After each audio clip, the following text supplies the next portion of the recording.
เรามาทำต้มยำปลาทูสดแซ่บๆสดร้อนๆแก้หนาวกันครับเมนูง่ายๆบ้านๆทานไม่เบื่อไปลุยกันเลยครับ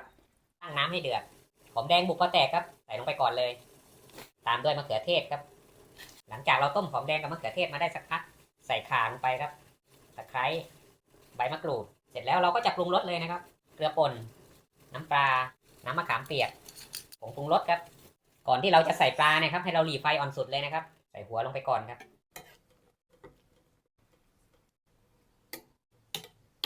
ให้มันค่อยๆเดือดแล้วทีนี้ก็รอให้ปลาสุกนะครับพอเราต้มมาจนปลาสุกนะครับโรยใบกะเพราปิดท้ายนะครับ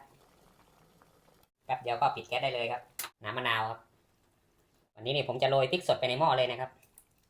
ผักชีฝรั่งนิดหน่อยครับ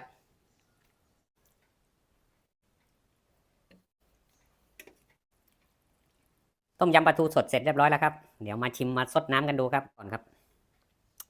ว่ามันแซ่บขนาดไหน